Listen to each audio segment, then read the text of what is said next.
पांडवों के राशि में। तो वहाँ सहदेव ने कहा, जिस सभा में भगवान नारायण श्री कृष्ण मौजूद हुआ, प्रथम पूजा कृष्ण की ही होना चाहिए। ये बात सुनकर शिशुपाल राव खड़े गए। अरे इस चोर की पहली पूजा हुई। हमारे महात्मा कहते हैं शिशुपाल जब भी गाली देता ना, चोर जरूर कहता होगा, ये नहीं बोलता। क्यों? वो हंसते थे, बोले बेचारे की लोहाई चुरा के ले गए, भूल नहीं पाता है, बाकी बात तो भूल जाया।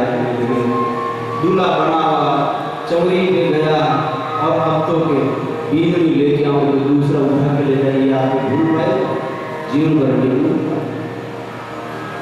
तो शिशुपाल बहुत गाली देने लगा। भीम मारने के लिए भगवान ने इकट्ठे होते, मैंने इसकी माँ को 100 गलती क्षमा करने का वरदान वचन दिया। जब पाप का गड़ा भरेगा मैं स्वयं आऊंगा।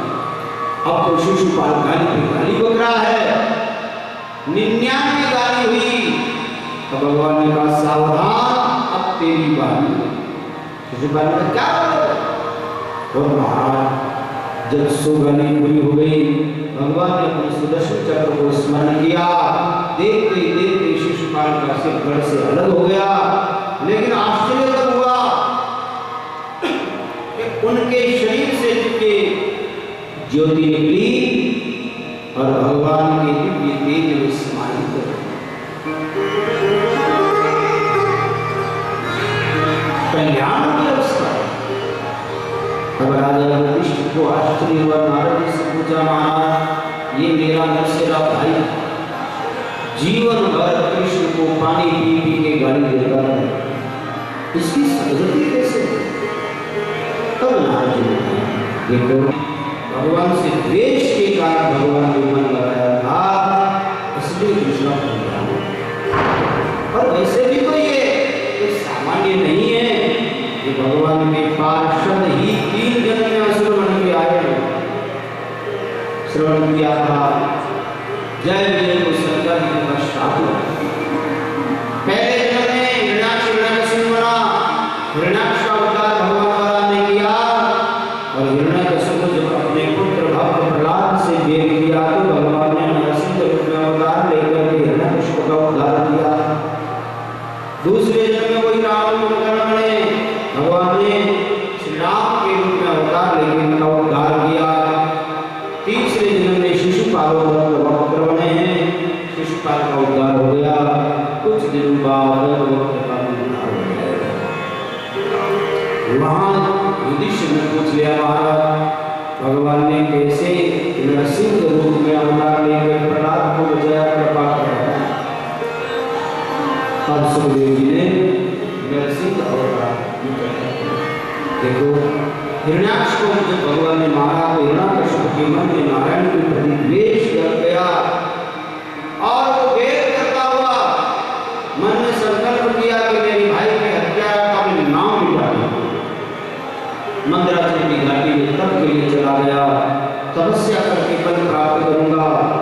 इतना कठोर तब से धुआं निकलने लगा, लोकी जलने लगी।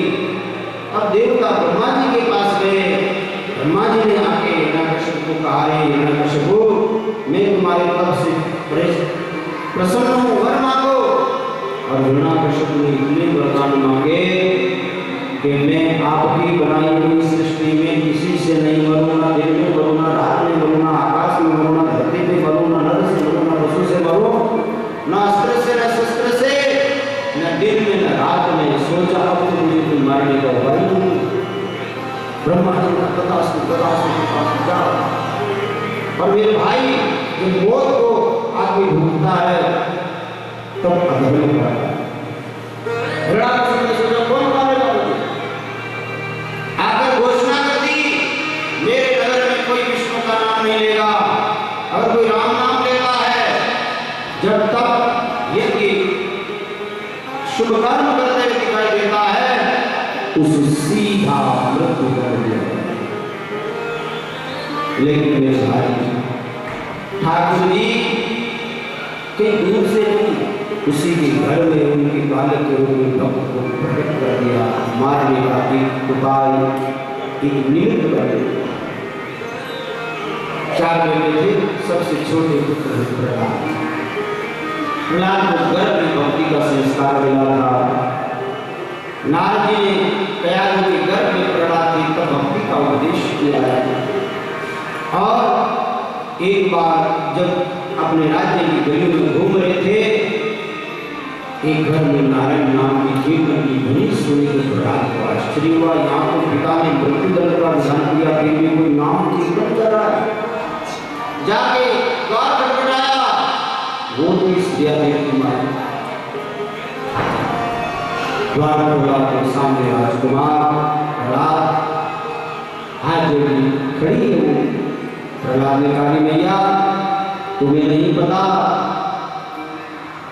कि मेरे पिताजी भगवान नाम लेने वाले को मृत्युदंड का विधान किया है? पता है, लेकिन क्या मुझ पर ऐसी विपत्ता। देखो, भूल में जो बिल्ली के बच्चे मट्टी में थे, मैं निकाल नहीं पाई, न्यावड़े में चुन दिया, आग लगा दी। अब उन बच्चों को कौन बचाएगा? इसकी भगवान से प्रार्थना करें। बालक प्रहलाद को आश्चर्य हुआ, भैया क्या आग में भी कोई बचा सकता है? हाँ प्रहलाद, जिसने आग बनाई है वो आग में आग लगाने का सामर्थ्य रखता है, आग को भी शीतल बना देता। तो भैया जब ये न्यावड़ा खोले मुझे बुलाना कह के प्रहलाद चले गए। श्री कुमार की बहुत भजन करती है। भगवान की कृपा हुई, उस न्यावड़े को खोलने का, हवा को खोलने का समय आया। प्रहलाद को बुलाया तो देखते हैं 4-5 लड़कियां बच्ची रह गई। उनमें बच्चे एक दूसरे में खेल कूद रहे हैं और ये देख के प्रहलाद के हृदय में असर हुआ। आग ने इनकी रक्षा करी, क्या वो मेरी रक्षा नहीं कर सकते? अब तो गुरुकुल में पढ़ने के लिए भेजे हैं हिरण्यकशिपु ने, लेकिन प्रहलाद ने निश्चित होकर कह दिया, गुरुदेव अब मुझे ये आसुरी विद्या नहीं करनी। मुझे अगर पढ़ाना चाहो अब तो राम नाम की पढ़ाई करो। गुरुजी ने कहा, बेटा ये मेरे शत्रु का नाम है, नाम परमात्मा का जन्म मित्र है, विश्व मित्र है। डराया धमकाया, प्रहलाद ने निश्चित होकर कह दिया, नहीं छोड़ू बाबा राम, अब और पढ़ने से नहीं काम। प्रहलाद पढ़ारे पढ़न साल, सब सागे नाम बहुत बाल। अरे कहीं पढ़ावे कांडिया आल जाल, मेरी पार्टी में लिख दे श्री गोपाल, नहीं छोड़ूंगा राम नाम। राम नाम हिरण्यकशिपु ने सोचा, राजकुमार है, क्या किया जाए? चलो राजा को सोचा। हिरण्यकशिपु के पास बालक को लाए और जब हिरण्यकशिपु ने पूछा, तुम क्या चाहते हो? तो प्रहलाद ने बहुत सुंदर बात कही, पिताजी इस संसार के गृहस्थी के अंधे कुएं में पड़े रहकर जीवन को भी बर्बाद नहीं करना चाहिए। इस संसार के अंधे कुएं से निकलने के लिए ये नवता भक्ति रूपी निशानी 9 सीढ़ियां हैं, उन पे चढ़ करके जीव को आत्म कल्याण कर लेना चाहिए। यही मुझे अच्छा लगता है। ये बात सुनी, ये मेरा बेटा है कि मेरा शत्रु का कोई अंश मेरे घर आ गया? कुल कलम मेरे शत्रु की महिमा मेरे सामने आ रहा है। सेव को मार दो और तो राक्षस टूट पड़े, लेकिन मेरे भाई प्रहलाद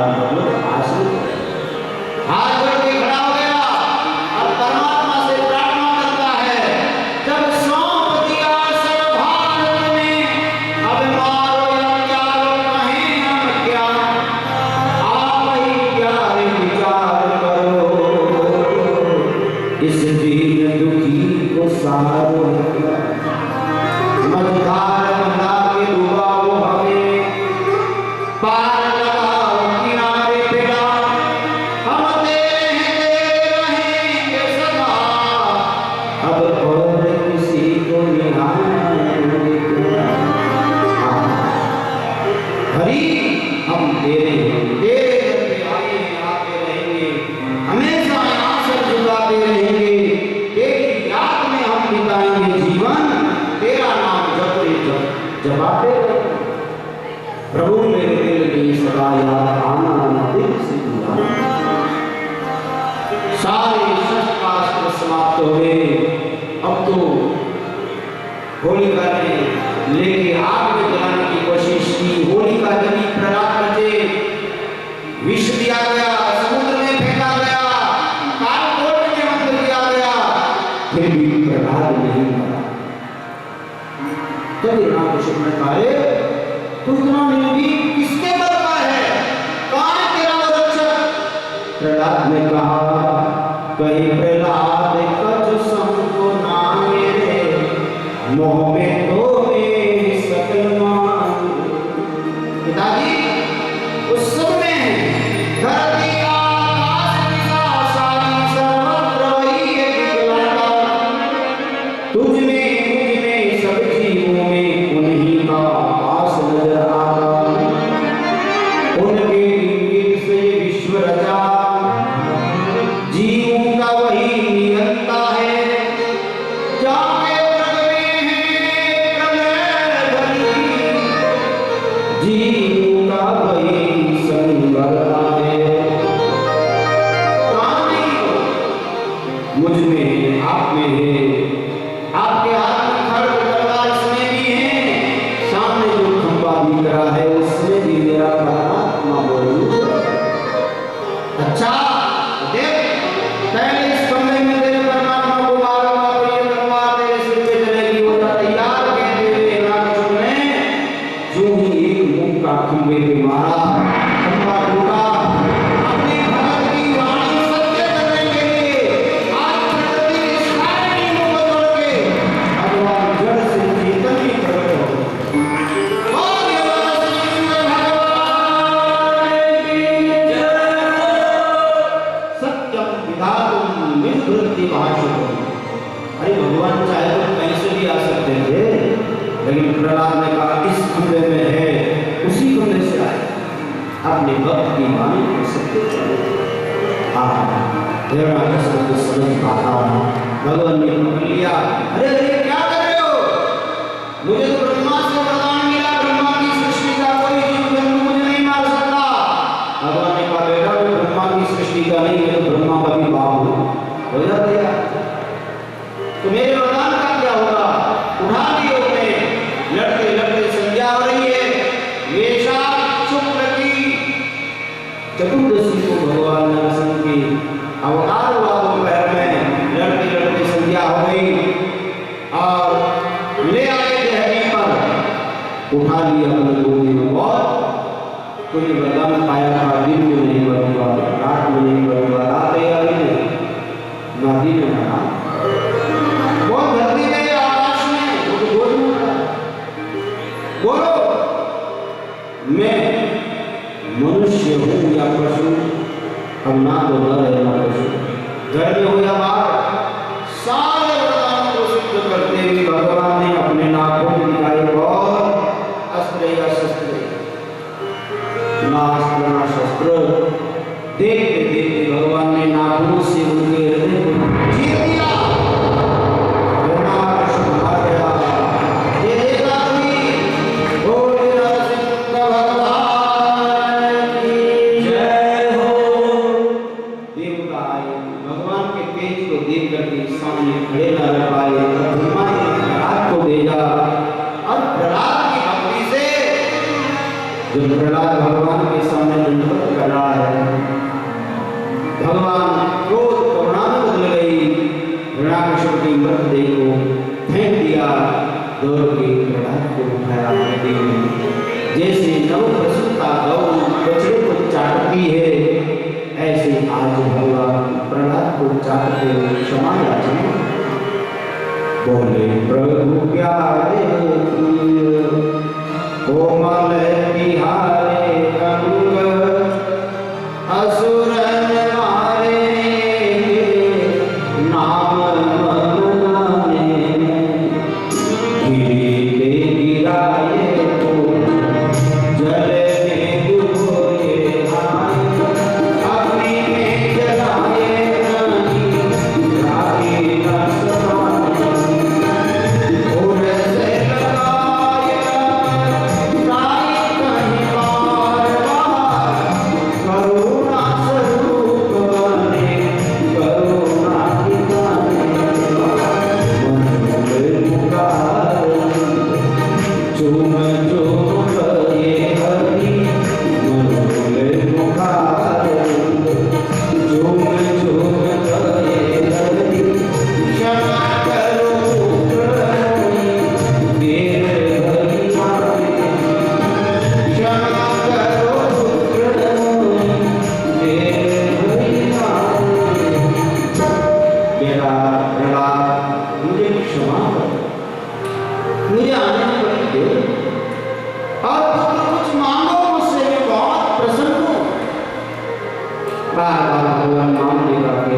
रागे रस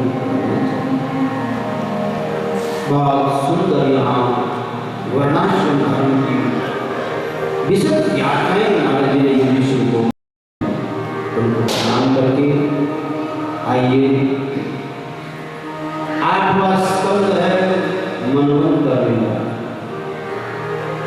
14 मनवंतर होते हैं, हर मनवंतर में भगवान अवतार लेते हैं। उन प्रभु के अवतारों की विस्तार से वर्णन 8वें स्कंद में है, जिनमें इन 4 मुख्य कथाएं हैं। पहला है गजेंद्र मोक्ष, दूसरा है वामन अवतार, तीसरा है समुद्र मंथन और चौथी कथा है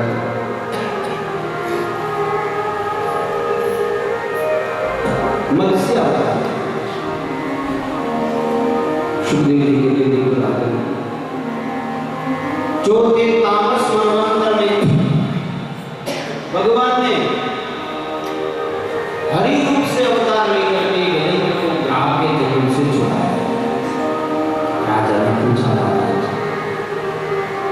एक पशु को भगवत स्मृति हो आई, कैसे उन्हें भगवान को स्मरण किया और भगवान ने कैसे उनका अवतार किया, आप क्या तो गजेंद्र मोक्ष की कथा है। देखो केवल गज की कथा नहीं, गज को उल्टा कर तो क्या बनता है, जग। इस सारे जग के जीवों की कथा है। एक त्रिकुट नाम का पर्वत, जिनके 3 शिखर, उनकी तलहटी में वरुण का उद्यान में सरोवर था, जंगल में रहता था हाथी, अपने परिवार के साथ प्यास लगी तो जल पीने के लिए गया और जल पिया। बच्चों हथनियों के साथ खेलने लगा, एक ग्राह ने आके उनका पांव पकड़ लिया और बसी के अंदर ले गया। बस यही तो कहानी, तो इसका रहस्य क्या है मेरे भाई? ये त्रिगुणात्मक जगत यही त्रिकुट पर्वत है, ये संसारी सरोवर है और संसार की आशा, तृष्णा, वासना यही जीव की प्यास है और जीव ही वो गजेंद्र है। संसार में अनेक आशाओं को लेकर जीव आता है। अगर यहाँ त्याग पूर्वक भजन करते जीव तो संसार बाधा नहीं करता, लेकिन पुत्र परिवार लोगों में आसक्त होकर के जीव का बचपन, जवानी, बुढ़ापा बीत जाता है और देखते देखते काल आकर के पांव पकड़ लेता है। इन लोगों ने गोदा को लागे देख लो पूरा भाई को जरा जगड़ और आदमी फिर उपाय भी करता है, कई तरह की दवाएं लेगा, सिर सफेद हो गए, नाई के अंदर काला कर दे भाई बोलना, आँख नजर चली गई, लेंस लगा दिया, कान की आवाज भी मशीन लगा दी, दांत चले गए, पतीसी लगा दी। ये सब भगवान के वारंट है, लेकिन अब तो शरीर टूट गया, जर्जर होने लग गया, देख देख के बुरे आदमी के हाथ से काम क्या करो।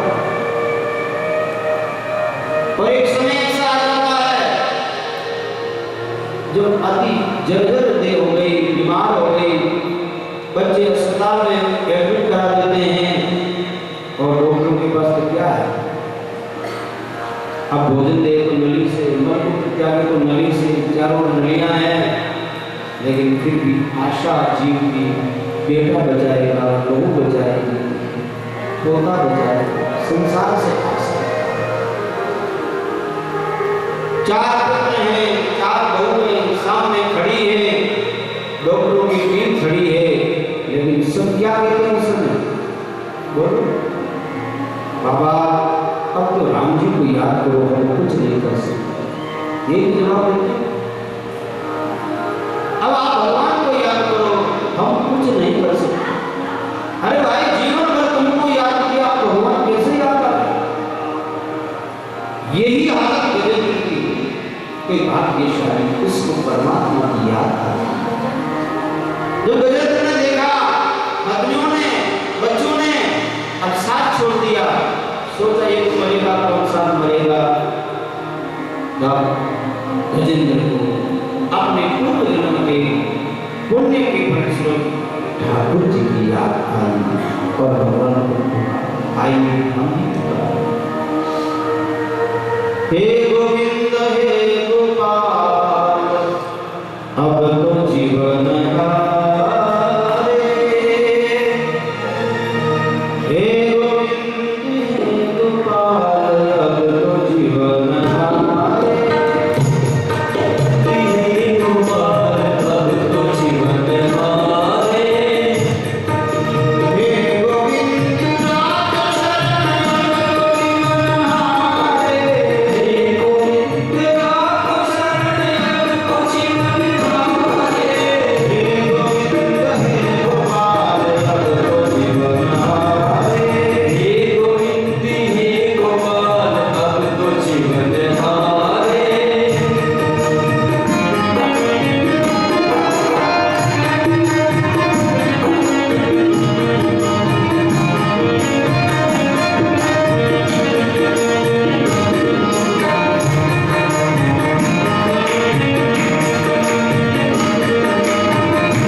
मुझे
इसका होगा?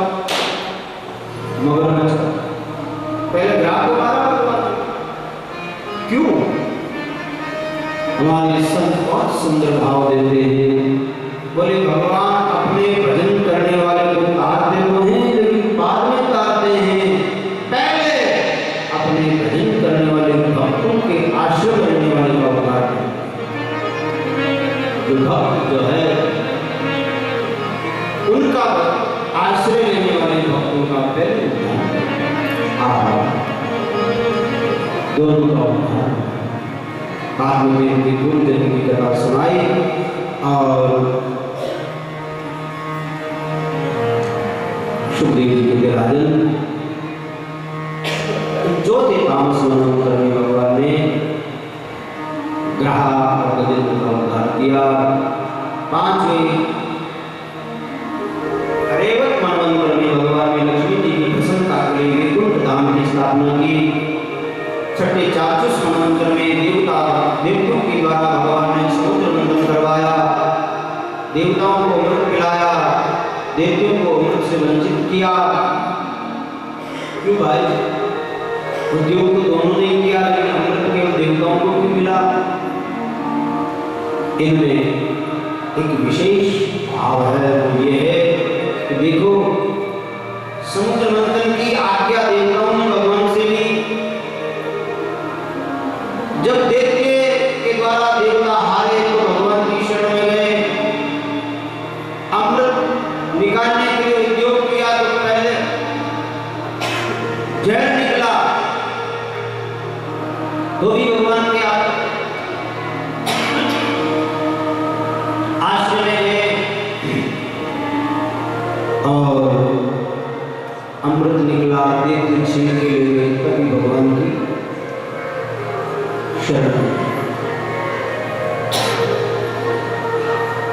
तो देवता जो है भगवान के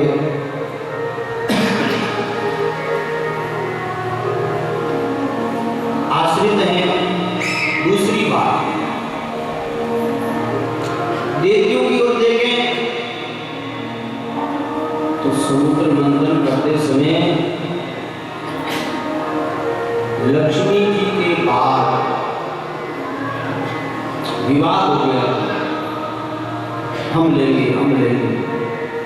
उस लक्ष्मी जी का वर्ण भगवान नारायण ने कर लिया, लक्ष्मी नारायण बने। तब देते उनका हम तुम्हारे साथ मिलकर काम नहीं करेंगे। बराबर मारने का जो शर्त थी आपको बोल रहे, भगवान ने अजित ने कहा अब की बार जो निकले ना हम तुमको ही देंगे। और अब की बार जब मंथन हुआ तो वारुणी मदिरा ने की। वो किसने की? बोलो। असुर मदिरा पी के उन्मत्त हो गए और देवता भगवत आश्रय थे, इसलिए मेरे भाई उद्योग दोनों ने किया, लेकिन फिर भी अमृत देवताओं को मिला। संत कहते हैं इस जीवन रूपी समुद्र के मंथन में जहर भी निकलेगा, अमृत भी निकलेगा, लेकिन अमृत कौन प्राप्त करेगा? जो भगवान के आश्रित हो। और दूसरी बात, जिसका जीवन व्यसन मुक्त हो, शराब, बीड़ी, चाय, गुटखा, तंबाकू, कमर, किन क्या पता है। आज समाज इतना डूब गया नशा में, जहां मंदिर भी अच्छे नहीं, मंदिर की पुजारी को देखो मुंह भरा गुटखा से, पूजा पाठ करते हुए पंडितों को देखो मुंह भरा गुटखा से। अरे राम कथा करते हुए कथा करो तो देखो तो मुंह भरा गुटखे से। आप बताओ क्या?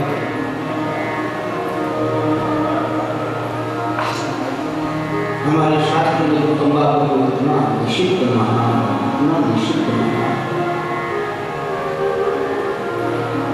तंबाकू धर्म का अंकुर नष्ट करता है, धर्म का अंकुर नष्ट। बिना अंकुर का, बिना अंकुर का बीज कैसे फलेगा फूलेगा। इसलिए मेरे भाई, जीवन में नशा केवल राम नाम का। आज हम कहते हैं चाय ये भी नशा है, तो लोग चाय नशा नहीं, घर घर में चाय, घर घर में। समाज को, परिवार को बर्बाद कर दिया, भारत की जवानी को बर्बाद कर दिया कि नशा। परिवार खत्म हो गए, नशा में बर्बाद। हमको ऊपर से निकल गए थे। भगवान आए बलि के द्वार पर, बलि देखते ही आश्चर्यचकित हुआ और भगवान द्वार पर खड़े बोले, बलि हम तेरे द्वार पे आए हैं चिरंजीव। बलि ने पूछा, गुरुदेव आप द्वार पे आए हो, मैं आपकी क्या सेवा करूं?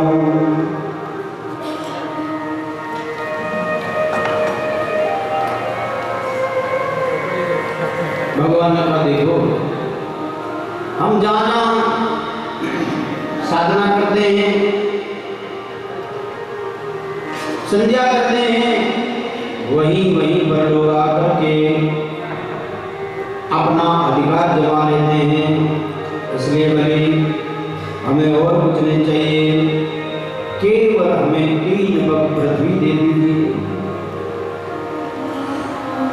स्वस्ति स्वागतम अर्तिकम वद विभो किम दीयताम, किम दीयताम।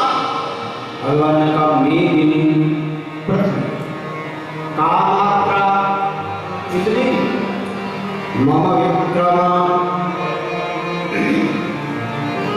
मेरे पांव से त्रय पवन, 3 पवन। बलि ने कहा और मांग लेते।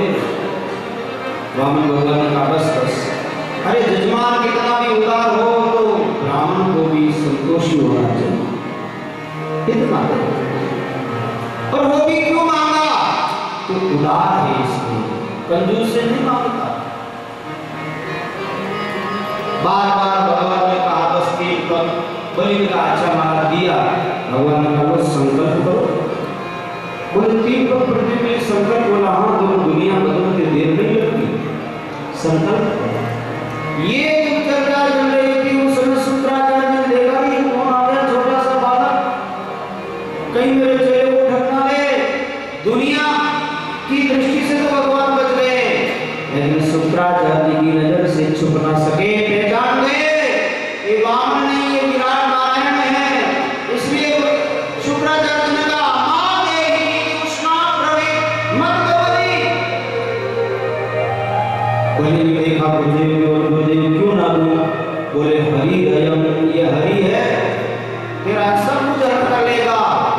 आई सुनतेगा बलि प्रसन्न हुआ, बोले, गुरुदेव अगर आप त्रिलोकीनाथ मेरे आगे हाथ फैलाए खड़ा है, मैं आपकी बात नहीं मानने वाला। ऐसा उसको कहाँ आएगा? आज जगन्नाथ मेरे आगे हाथ फैलाए खड़ा है, पात्रम किमस्मात् भवन्, इससे बढ़िया पात्र कौन मिलेगा? इधर गुरु चेले चर्चा कर रहे हैं और इधर भगवान ने देखा कि मेरी ओर देख लिया, भूल गया। अरे भाई, तुमने प्रतिज्ञा की है, अब इस चर्चा मत कर, दान कर ले। तेरे द्वार खड़ा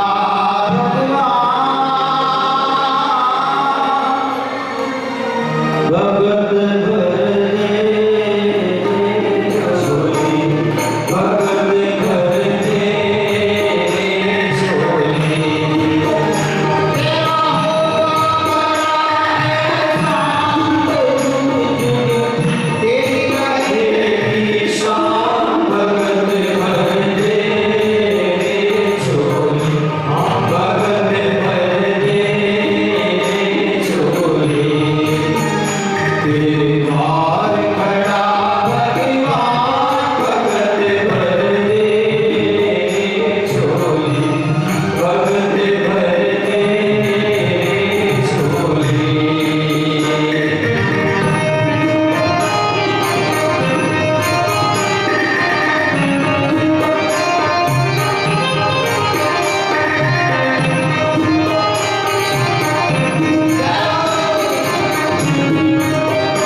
विराट हुए।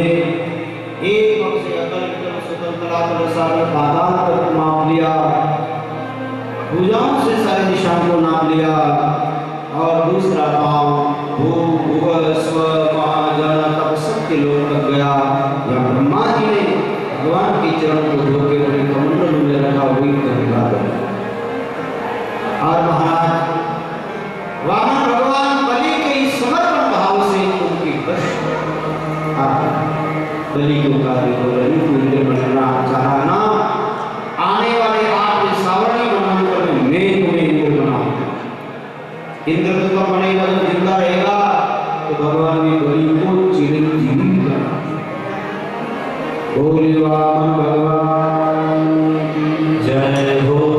भगवान अब सतयुग बीत गया, त्रेता में जाना है। तो इस प्रकार वामन अवतार की कथा बताई। 14 मनवंतर बीतते हैं, और जब ब्रह्मा जी का खंड पूरा होता, दिन पूरा होता है, रात्रि में ब्रह्मा शयन हो जाते हैं, उसमें सृष्टि लय होने के लिए आती है। भगवान मत्स्य रूप में अवतार लेकर के सत्यव्रत मनु की रक्षा करते हैं। ये कथा बता करके आठवें स्कंद को विराम दिया। बोली भगवत्सल भगवान जय हो। एक बार महाराज दशरथ बैठे थे, मुकुट पहना, और मुकुट पहन के जब कांच में देखा, थोड़ा सा मुकुट टेढ़ा हुआ, कान के पास सफेदी देखकर कि महाराज दशरथ को लगा, अरे ये सफेद तो बुढ़ापा का प्रतीक है, मैं बुढ़ा हो चला, लेकिन मेरे कोई पुत्र नहीं, अयोध्या का वारिस कौन होगा? एक राजा का धर्म होता है, प्रजा का पुत्र पालन करे, स्वयं धर्म का आचरण करे, प्रजा को भी धर्माचरण कराने के लिए प्रेरित करे, गौ संत ब्राह्मण और अबला स्त्री नारी का सम्मान बरकरार रखे। इन सब के साथ साथ अपनी प्रजा को योग्य उत्तराधिकारी देके जाएंगे।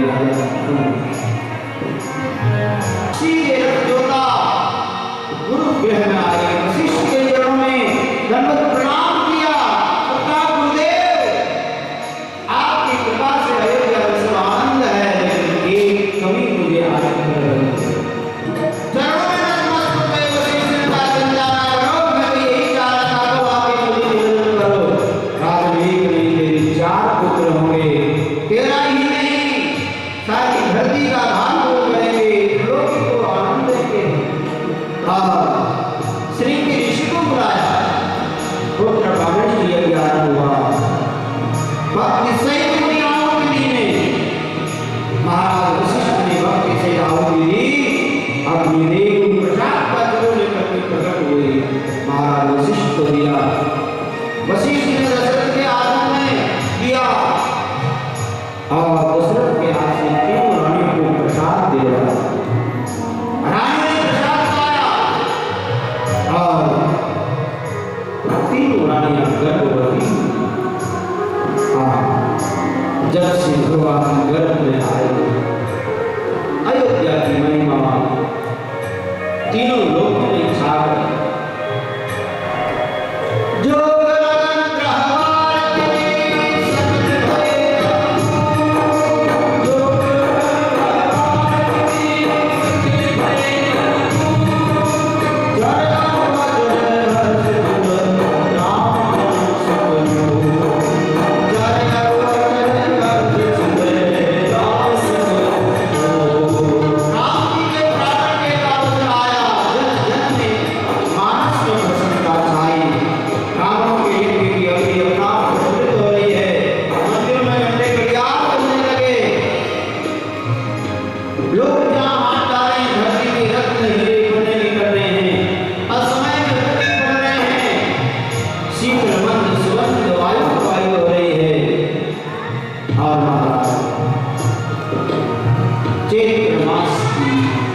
प्रतिपदा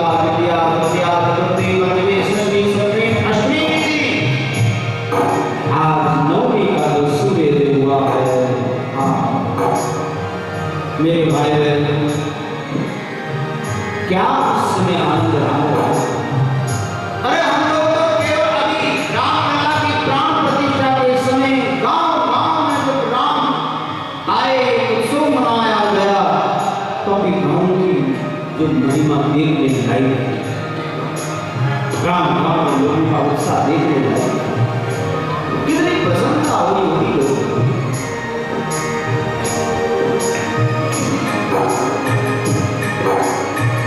चैत्र मास की नवमी का ठीक दोपहर का समय,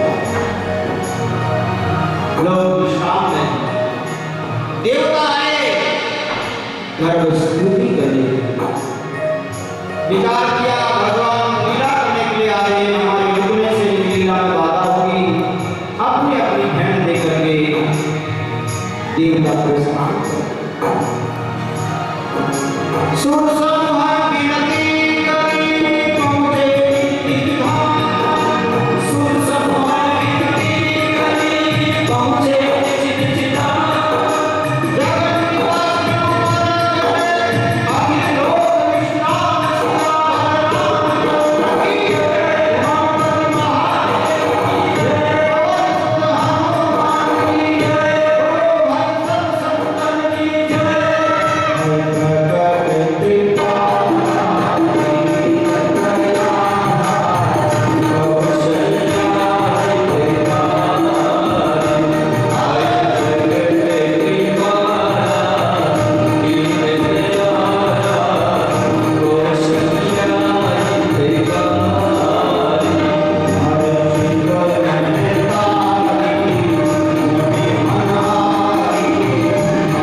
चारों ललना प्रगट भय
जब धरती पर कंस का अत्याचार करने लगा, अगासुर बकासुर आदि असुरों को साथ लेकर के चारों ओर सज्जनों को सताया जाने लगा।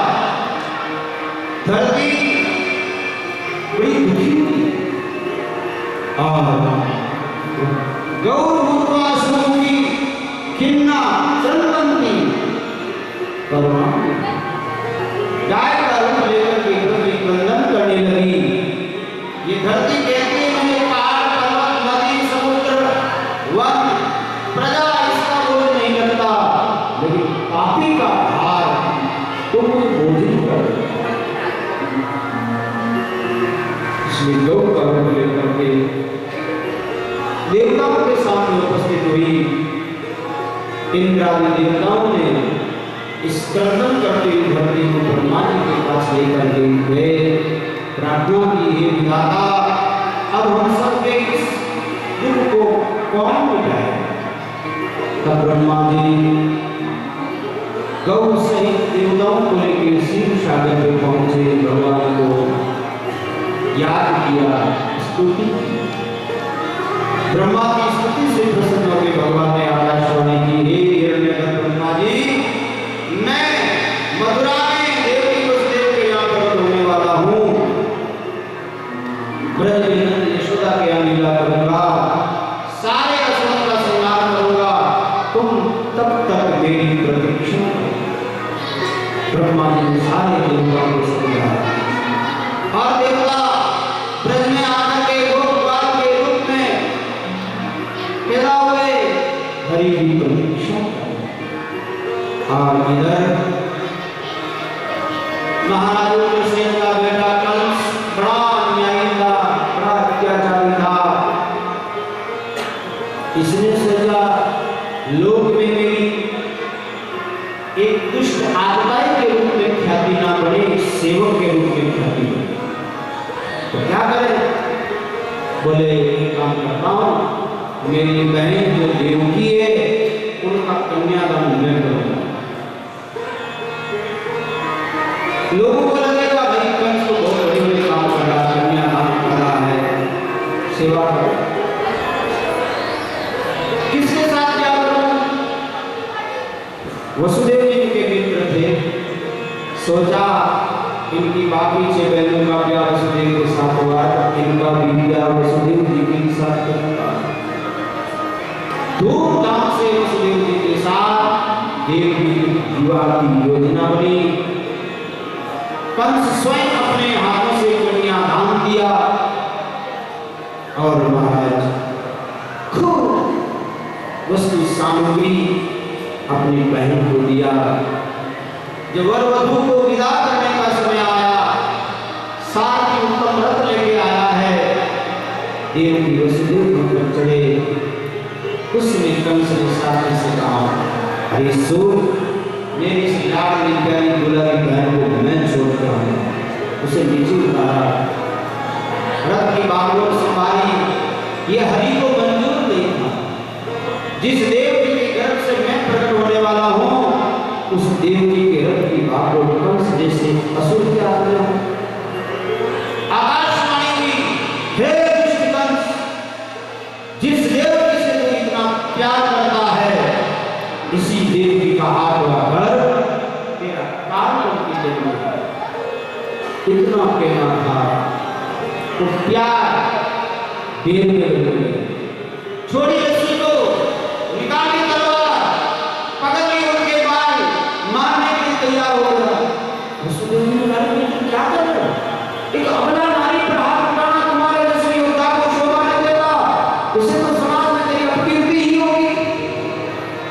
वो अबला भी अभी विवाह के समय, ब्याह के समय दुल्हन लक्ष्मी का रूप माना जाता है, वर विष्णु का रूप माना जाता है। और भाई, वो भी तेरी बहन, भाई की पूजा का बहन की रक्षा के लिए होता है। पंडित जी जब कलई पर रक्षा सूत्र बांधते हैं ना, क्या पढ़ते हैं वो मंत्र? ये नवद्यो बलि राजा नामे लोमाकर, तेरे द्वार मंत्र नामी रक्षा माचल माचल। जैसे बलि ने लक्ष्मी जी की राखी बंधवा करके वामन भगवान को दे दिया, ऐसे भैया तेरी कलाई की ये शक्ति मेरी रक्षा के लिए है, इसलिए रक्षा सूत्र बांध दो। कंस इसे तो तेरी लोक में अपकीर्ति है। कंस ने बातें तो तूने नहीं सुना। आकाशवाणी ने कहा है कि इसके आप अगर मेरा काम होगा, आज मैं देव की वाणी को मिथ्या साबित कर दूंगा, ना रहेगी देवकी ना होगा इसका गर्भ। वसुदेव जी ने कहा वो तो आप ऐसे नहीं कर सकते। कैसे? बोले देखो आपको देवकी से तो कोई भय नहीं, इसके गर्भ से भय है। मैं वचन देता हूँ देवकी के जितनी भी संतानें होगी मैं तुम्हें लाके सौंपूंगा। वसुदेव जी को भरोसा था इसको, ठीक है। दोनों को एक मकान में नजरबंद कर दिया। देवकी वसुदेव को आराधना करेंगे, हरि आप और मेरे भाई समय आया। देवकी के गर्भ से प्रथम बालक का जन्म हुआ। वसुदेव जी ने कहा देवी में कंस के हाथ में सौंप के आना। उठाया अपनी गोदी में लिया, आए कंस के पास। लो महाराज ये देवकी की कटिया का प्रथम पुष्प है। नन्हे ऐसे बालक को देख करके कंस ने कहा ले आओ वसुदेव जी, इससे मुझे डर नहीं, मुझे तो आत्मा चाहिए। और जब लेके जा रहे थे वसुदेव जी सामने से नारद जी आए, देखते हैं क्या है क्या है, क्योंकि नारद जी को पता है कि जसवंतगढ़ में कृष्ण जन्म होना है 5 बजे। मैं चलूँ तो जल्दी आएंगे, नहीं तो देर होगी। और नारद जी पहुंच गए कंस के पास। कंस ने स्वागत किया, आओ महाराज देवी देवी। कंस ने राय बात बोला, कैसे हो? बोले महाराज आपकी कृपा से सब ठीक है। नारद जी का एक बात बताओ, किसी के घर में काला नाग घुसा हुआ हो तो आराम से सोए, उसको बुद्धिमान कहोगे तो बुद्धू कहोगे, बोले क्या करो? कंस ने कहा महाराज आप कहना क्या चाह रहे हो? नारद जी का मैं ये कहना चाह रहा हूँ आकाशवाणी ने जिस देवकी के घर को तेरा काट बताया उसको तू अपने महल में यही रख रहा। कंस ने कहा महाराज आपका चेला गणित में इतना फेल नहीं है, अभी तो पहला आया है, 8 आएगा तब देखूंगा। नारद जी का बोले भक्त तुम देवताओं की मायावी वाणी को समझते नहीं, इसलिए मुझे आना पड़ा। 8वां तो होगा लेकिन गिनती कहां से शुरू होगी? नारद जी ने दीवार पर गोल गोल 8 बिंदी लगा, उसमें 8 कौन एक बिंदी पर उंगली रखी, उसके पास वाले आदमी दूसरी पे दूसरी, सबको 8वीं सिद्ध कर दी। कंस की बुद्धि चकरा गई, महाराज तो क्या मार दो? नारद जी का मार भाई, हम महात्मा मारने की सलाह नहीं देते, मेरा तो तेरे प्रति स्नेह था इसलिए तेरे को कुछ कहने के लिए आ गया। नारद जी चले गए, नारद जी तो चले गए लेकिन उनके हृदय में वो आग लगी। लोग पूर्ण नारद है, पूर्ण नारद लगा, नारद जी आग लगाते हैं, लेकिन कौन सी आग लगाते पता है? नारद जी वो आग लगाते हैं जो आग अगर लग गई तो बिना भगवान के मिले कुछ भी नहीं, भगवान के मिलने की गिरह अपनी जगह दे। लोगों को लड़ाने की आग नहीं लगाते। आज अब कंस हाथ में तलवार उठाई, देवी आओ बादल कहां है? देवी ने कहा भैया ये तो तुमने छोड़ ही दिया है, अब छोड़ो, जिसको माफी देती उसको मारना ये बहादुरी नहीं है। लेकिन देखते देखते जबर के छीन लिया, देखा दीवार पे बालक के प्राण पके उड़ गए। देव की वसुदेव की हाथ करने लगे। अब तो महाराज कहा देखो अब सावधान, इसको कारागृह में कैद कर दो। उग्रसेनी रोका टोका उनको भी जेल में कर दिया और पहरेदार खड़े कर दिए। एक एक करते हुए कंस ने 6 पांडवों को मार दिया। 7वें समय में भगवान स्वयं शेष जी आए, उसमें भगवान ने योग माया से कहा जाओ देवी के गर्भ में जो बालक है उसको लाके वसुदेव जी की दूसरी पत्नी जो रोहिणी नंद बाबा की आदि है उसके गर्भ में स्थित कर। और देवी तो यशोदा के कन्या के जन्मना मेरी लीला में सहयोग करोगी तो दुनिया में पूजी जाओगी। योग माया में गर्भ का कर्षण करके रोहिणी के गर्भ में स्थित कर दिया और यहाँ से उन्होंने आगे कंस से समाचार दिया, महाराज देवकी का सातवां गर्भ ही नहीं रहा, अब तो बस ठहाका मार के हंसता है। कंस के भय से देवता भी घबरा गए हैं। इधर भगवान शेष नारायण का रोहिणी के गर्भ से प्राकट्य होगा। बोली बलदाऊ जी महाराज की जय हो। अब आठवें की बारी। कंस को चूक नहीं करना चाहता, हाथ में हथकड़ी लगा दी, पांव में लोही बांध दी, ताले कर दिए, पहरेदार खड़े कर दिए, खबरदार 24 घंटे निगरानी रखे। देव की वैसे भगवान से सारी सृष्टि पुकार रही है, हे हरि अब तो आओ आओ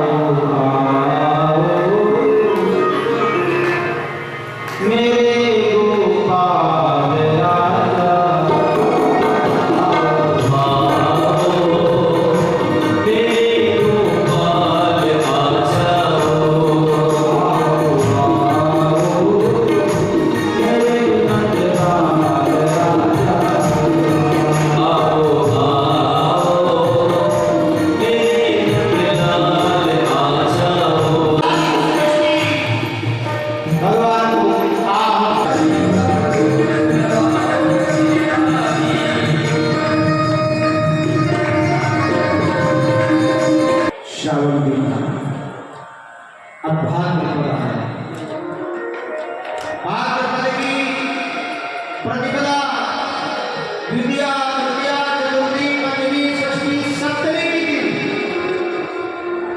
देवता देवकी गर्भ की स्तुति करने के लिए आए और यहाँ देवताओं ने गर्भ स्तुति करते हुए कहते हैं, सत्यव्रतम सत्यपरम त्रिसत्यम सत्यस्य योनिर्निहितं सत्ये सत्यस्य सत्यव्रतम सत्य। हे सत्य हे सत्यकाम हरि,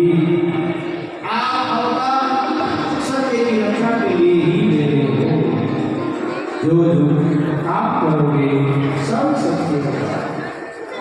देवता स्तुति करके गए और अष्टमी का सूर्योदय हुआ। भारत में एक दिव्य प्रकाश लेके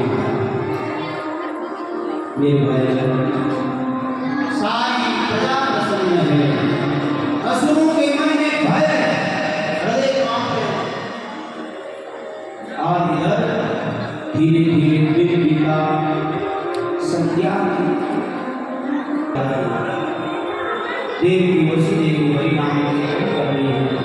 पहले यार मुस्तैद है 11 बजे 11:30 बजे। अब तो भगवान की माया से पहले धर्म को भी सारी दुनिया से देव की वसुदेव जा रहे उस समय ठीक प्रकाश हुआ। देव की वसुदेव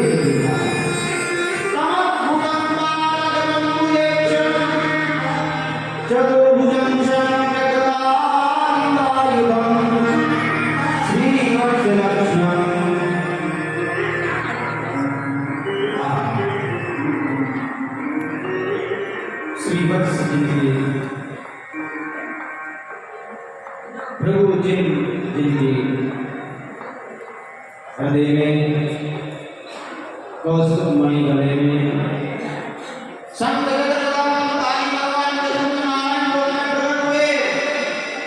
देव की वसुदेव ने देखा, भगवान के कार्य को देव की वसुदेव जी तुमने पहले जन्म में मेरी भक्ति की थी और प्रसन्न हुआ मैं वरदान मांगने के लिए कहा तो उस रूप में तुमने वरदान मांगा, वही मैं तुम्हारे घर व्यवहार करके आया। देखो तुम्हें कल से भय लगे तो मुझे नंद बाबा के यहाँ ब्रज में छोड़ सब व्यवस्था हो गई। और देख देखे भगवान नन्ना सालक बने इत्युक्त्वासि हरिस्तुष्टिं भगवान् आत्ममायया इत्रो सर्वस्य अतो सद्यो बभूव प्रातः शिशु।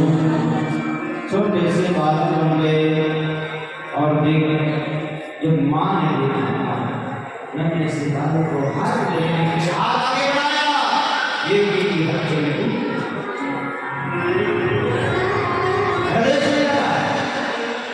उसने वहाँ पहुँच जाना है, तुरंत एक टोकरे में कन्या को पढ़ाया, सिर पे बनाया, आगे बढ़े, पान की पेटी खुल गई, ताले खुल गए। उन लोगों से माना कि टोकरा लाके किसने दिया? हम तो कहते तुमने ही दिया, कौन से शिकायत करने लगे? अरे भाई, जिसने ताले खोले उसने टोक लगा। आज भारत में अश्विनी किया रात्रि में यमुना में बाढ़ आई है, मंद वर्षा हो रही है, नंद को लेकर के वसुदेव यमुना में प्रवेश किए हैं। भगवान श्रेष्ठ करके दुनिया की रक्षा कर रहे हैं। नागर में सागर भरा, नागर में सागर भरिया,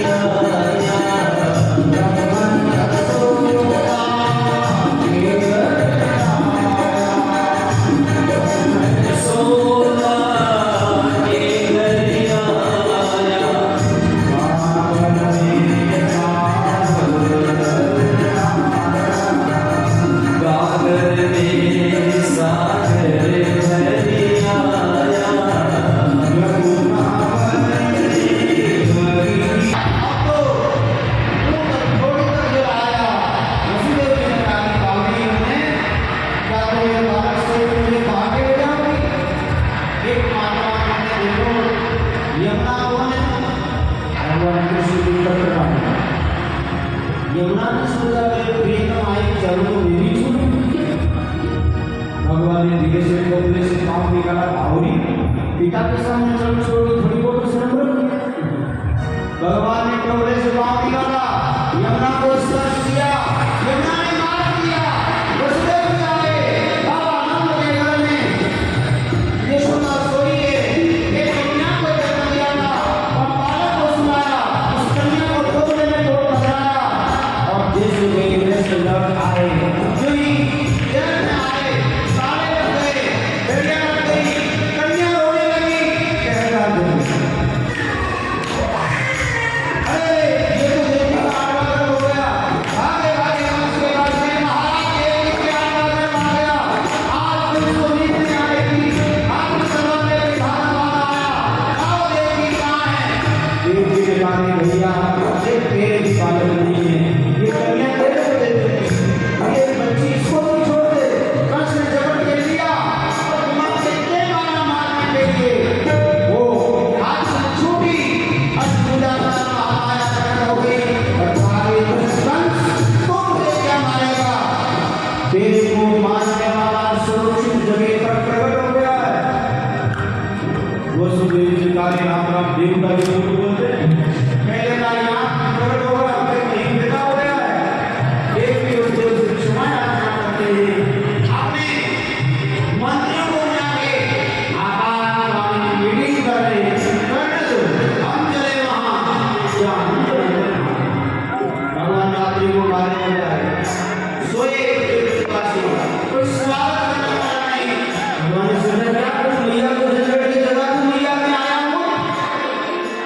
मैया भर तो हो गई, उठाती है, लाख लाख करती है।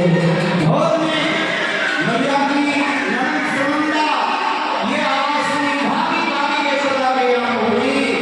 देखा सुंदर सुनौना नाना को लेकर यशोदा लाल कर रही है। वहां से सीधे भागी भागी बाबा नंद के पास गई। नंद बाबा कहाँ थे? गौशाला। क्या कर रहे थे? बोले जब कर रहे थे याद कर रहे थे हमारे ब्रजवासी भक्त कहते हैं बाबा जब रहते अजू को भयो नाय आगे को कटो नाय अब अजू को भयो ना फिर हुआ आगे क्या हुआ इतने में सुनना होंगे भैया बधाइयो न तो आगे कान खड़े हुए सुनता सुनाओ क्या बात है बोले बाबा ऐसा सुनता लेके आए जीवन में कभी तुमने सुना नहीं सुन गई ना सुनोगे अरे बाबी बताओगी बोले ऐसे कैसे बताओ क्या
कान्हे कुंवर को जन्म हुयो है, कान्हे कुंवर को जन्म हुयो है।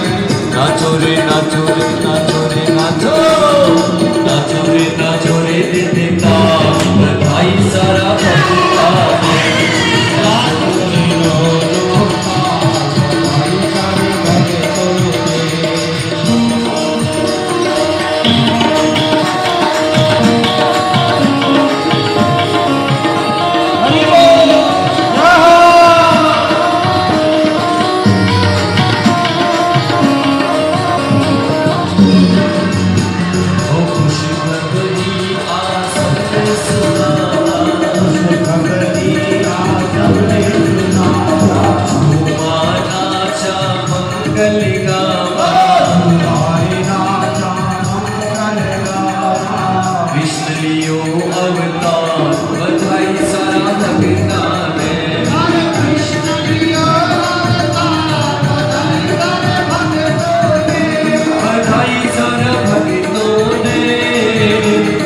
भाई सारा भगता ने, बधाई सारे भक्तों ने, बधाई सारे भक्तों ने।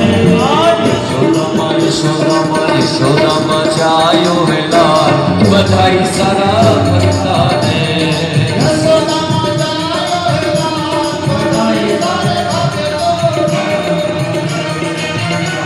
आज रहे हैं ढोल शनाई, आज रहे हैं ढोल शनाई, भक्तों ने खुशियाँ आज मनाई, भक्तों ने खुशियाँ आज मनाई।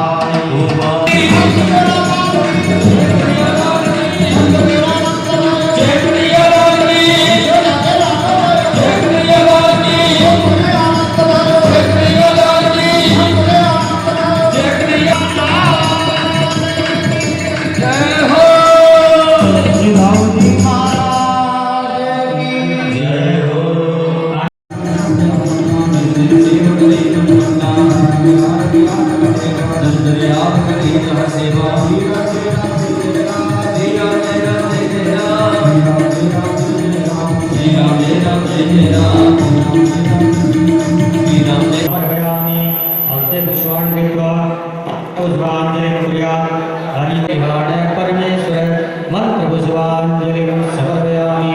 बोले गोपाल कृष्ण भगवान की। कल